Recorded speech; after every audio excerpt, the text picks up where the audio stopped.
네, 오늘 성탄 예배에 참여하신 모든 성도님들을 주님의 이름으로 축복합니다. 오늘도 하나님의 말씀을 통해 우리가 새로운 마음으로 성탄을 맞이하고 또 새해를 시작하는 모든 성도들 되시기를 바랍니다. 제가 문제 하나 먼저 좀 하나 낼게요. 잘 들으셔야 됩니다. 잘 들으셔야 됩니다. 영순이 아빠에게는 딸이 넷이 있습니다. 자, 첫째 딸은 1순위, 둘째 딸은 2순위, 셋째 딸은 3순위, 넷째 딸의 이름은? 너무 쉬워요? 네, 너무 쉬워요. 어떤 분들은 아마 1순위, 2순위 나오니까 4순위다. 솔직히 그렇게 대답하신 분 있으시죠? 아니, 없으세요? 수준이 꽤 높으시네요.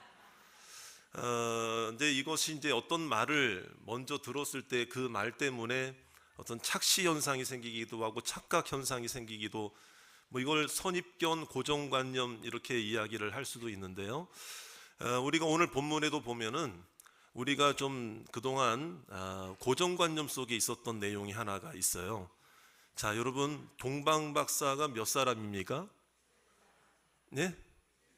아까 영순이는 대답 잘하셨는데, 그럼 성경에 몇 장 몇 절에 동방박사 세 사람이라고 나오나요? 자, 여러분, 동방박사들이에요. 동방박사들. 근데 왜 동방박사 세 사람이라고 알고 있었느냐? 그들이 드린 예물이 세 가지 예물을 드렸다고 해서 의뢰이 그냥 자연스럽게 우리는 동방박사 세 사람이라고 이야기를 하고 있거든요. 그러나 이것은 성경을 잘못 오해한 것입니다. 성경에는 분명히 동방박사들이라고 되어 있어요. 그래서 예전 찬송에 보면은 동방박사 세 사람, 아마 이 찬송 때문에 더 우리가 동방박사는 세 사람이구나, 아무런 문제 제기도 하지 않고 그렇게 생각을 해왔고, 자, 그런데 그 찬송도 개역 개정 찬송이 되면서 바뀌었어요.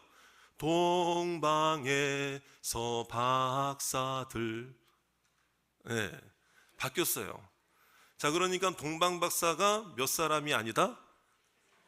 그런데 좀 그렇게 단정 지을 수는 없죠. 그러니까 왜냐하면 두 사람일 수도 있고 세 사람일 수도 있는 거니까. 그러니까 동방박사들이에요. 그런데 이제 문제는 이 동방박사라고 할 때 이 동방은 어디를 말하는 곳이며, 자, 이들은 무엇을 보고 아기 예수에게까지 오게 되었는가? 동방박사의 이야기를 이렇게 우리에게 자세히 소개하고 있는 것은 오늘날에도 2000년이 지난 오늘날에도 이 말씀을 읽는 우리에게 어떤 의미가 있길래 하나님께서는 이 말씀을 기록해서 우리에게 읽히고 있는가? 자, 여러분, 동방박사의 모습과 내 신앙의 모습은 어떠한 모습이 있는가? 여러분, 어떤 연관성이 있는가? 오늘 말씀을 통해 주님 앞에 더 가까이 나아가시는 성탄의 기쁨이 있는 저와 여러분들 되시기를 주의 이름으로 축원합니다. 자, 여기서 말하는 동방은 어느 곳을 말하느냐?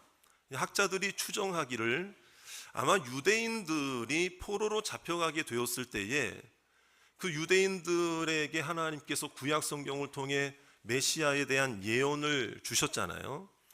그러니까 그 예언의 말씀을 유대인들이 포로로 잡혀갈 때에 같이 가지고 갔을 것 아니겠습니까? 그러니까 학자들, 그 당시의 박사들, 이러한 사람들이 유대교 경전과 유대교에서 나오는 그런 그 예언의 말씀들을 접했을 가능성이 있는 곳으로 보았을 때 유대인들이 어느 나라에 포로로 잡혀갔는가 하면 바벨론이었거든요. 나중에 페르시아가 되는데 이 바벨론이 바로 이 당시 박사들이 온 그 동방이라고 우리는 이야기할 수가 있습니다. 자, 그런데 이들이 무엇을 보고 왔는가 하면은 별을 보고 왔다고 그랬어요. 그러니까 이들은 별을 연구하는 사람들이고 별을 항상 쳐다보는 사람인데 이 심상치 않은 마음에 생각이 든 거예요.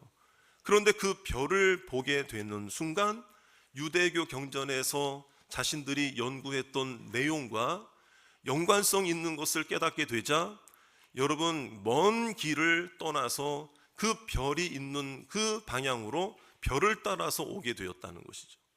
그래서 유대인들의 이스라엘의 왕이 누구실까?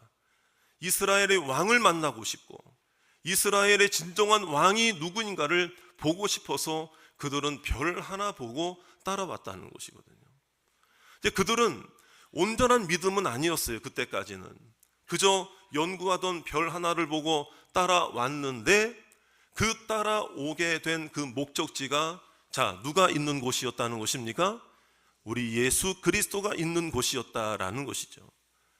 그러니까 별을 보고 왔다고 하는 것은 단순히 점성술 무슨 천문학 이런 차원에서의 별을 보고 따라온 것이 아니고 그 가운데 하나님께서 이 별을 통하여 동방박사들로 하여금 예수 그리스도 앞에 예수 그리스도를 향해 올 수 있는 마음을 열어주셨다라는 거예요.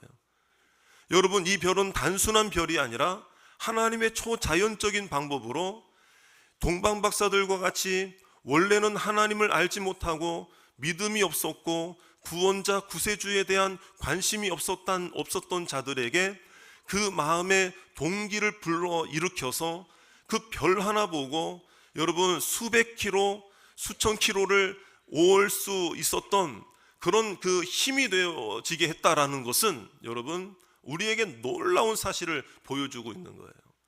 그렇기 때문에 이들이 찾아온 것이 누구냐? 찾아온 분이 누구냐? 바로 예수 그리스도 우리의 구원자 주님이심을 믿으시기 바랍니다. 여러분, 지금도 이 땅에 별들이 있습니다. 지금도 있어요. 우리도 온전한 믿음이 없을 때에 여러분 우리도 누군가의 인도함을 따라서 교회로 오게 되었고 성탄절날 빵 준다니까 왔고 성탄절날 친구가 가자고 그러니까 교회 와서 저도 사실은 초등학교 3학년 때 12월 24일 전야 행사를 할 때 그때 온 가족이 어느 한 가정의 인도로 저희 가족들이 교회를 다니기 시작했거든요. 어찌 보면 그때 그분들이 동방박사들이 보고 따라간 별의 역할을 오히려 어쩌면 우리를 인도해 주신 그 가정이 별의 역할을 했을 수 있다라는 거예요. 여러분들이 어떤 상황과 어떤 환경과 처지에서 주님 앞에 나왔든지 간에 그 모습은 다르다 할지라도 여러분 하나님께서 역사하시고 하나님께서 움직여 주신 별을 따라서 예수 그리스도 앞에까지 오게 된 줄로 믿으시기를 바랍니다. 때로는 옆에 있는 가족들의 손길, 때로는 친구의 손길. 그래서 여러분 다니엘서 12장 3절에 보니까 많은 사람을 옳은 대로 돌아오게 한 자는 하늘의 별처럼 영원히 빛나리라, 이런 말씀 있잖아요. 여러분, 이것이 이 동방박사가 보고 따라온 별과 여러분 연관성이 무관하지 않다는 것입니다. 여러분, 이것은 무엇을 우리에게 보여주고 있는가 하면 내가 잘나서 내가 스스로 내 힘과 능력으로 주님 앞에 나오게 된 것이 아니고 하나님께서 나를 향한 전적인 은혜와 사랑으로 나에게 먼저 찾아와 주신 줄로 믿습니다. 동방박사들이 여러분 세 사람이든 두 사람이든 아까 몇 명이다 이런 얘기를 안 들었는데요. 2명일 수도 있고 4명일 수도 있고 3명일 수도 있고 10명일 수도 있겠죠. 여러분, 그들이 예수님께 오는 과정 속에 어려움이 없었겠습니까? 힘든 일이 없었겠습니까? 어쩌면은 처음에 별을 보고 따라오다가 포기하고 돌아간 사람들도 아마 있었을지 몰라요. 여러분, 그렇기 때문에 우리가 예수님 앞에 나와서 엎드려서 오늘 경배하고 성탄절 예배에 참여하고 하나님 앞에 나오게 된 것은 결코 우연이 아니라 하나님의 사랑과 은혜인 줄로 믿으시기 바랍니다. 내가 이 자리에 온 것은 하나님의 축복인 줄 믿습니다. 나의 선택이 아니에요. 주님께서 나를 부르신 것입니다. 우리의 가족들의 손길을 통해서, 우리의 관계를 통해서, 여러분 교회를 통해서, 많은 사람들을 통해서, 신앙의 선배들을 통해서 하나님께서 우리에게 별들을 허락하셔서 하나님의 은혜의 자리에 나오게 하신 줄로 믿습니다. 그렇기 때문에 여러분 오늘도 하나님의 은혜 앞에 여러분, 성탄절이 여러분 내가 원하고 즐거움을 누리고 내가 원하고 바라는 기도 제목 한두 가지 응답되는 날이 아니라 나의 구원자이신 예수님을 더 가까이 만나는 저와 여러분들이 되시기를 주의 이름으로 축원합니다. 정말 별 하나 보고 따라왔을 때는 예수님과는 거리 조금도 멀었지만 마음도 멀었을지 몰라요. 믿음도 멀었을지 몰라요. 그런데 이 동방박사들이 예수님께 가까이 오면 올수록 오히려 자신들의 믿음과 그 예수 그리스도 구원자 이스라엘의 왕을 향한 마음들이 더 풍성해졌을 줄로 믿습니다. 오늘 성탄절 예배를 통해서 하나님을 사랑하는 마음이 더 풍성해지시기를 주의 이름으로 축원합니다. 그렇기 때문에 오늘 이 말씀을 통해서 우리가 보게 되면은 여러분, 고난과 역경도 이겨내면서 주님 앞에 나오게 되는 것이거든요. 그러니까 이들이 처음에는 예루살렘에 갔어요. 이스라엘의 왕이니까 당연히 예루살렘에 나겠지. 그런데 거기서 여러분, 헤롯이라는 왕이, 헤롯 대왕이 뭐라고 하는가 하면은요, 나에게도 가르쳐 달라 그래요. 그런데 헤롯 대왕은 뭐예요? 자기가 예수님께 경배하고 싶어서 아니라 이스라엘의 왕이 태어났다라는 이야기에 소스라치게 놀란 상황에서 그 아기를 죽이려고 하는 의도가 있었기 때문에 그래요. 여러분, 그러한 유혹과 어려움에도 불구하고 이 동방박사들은 아기 예수 주 그리스도 예수 그리스도를 향해서 계속해서 나아가는 것을 보게 되거든요. 여러분, 우리가 은혜 생활하다가 멈칫할 때도 있고, 은혜 생활할 때 고난당할 수도 있고, 어려움 당할 수 있고, 염려가 있을 수 있습니다. 내 신앙의 기쁨을 빼앗아 갈 수도 있습니다. 하지만 어떤 상황에서도 여러분, 주님과 가까이 하는 모습을 통해서 주님을 향한 사랑이 더욱더 풍성해지시기를 주의 이름으로 축원합니다. 그러니까 이 동방박사들은 무엇을 하기 위해 아기 예수께 간 줄 아십니까? 저를 따라합시다. 경배하기 위해.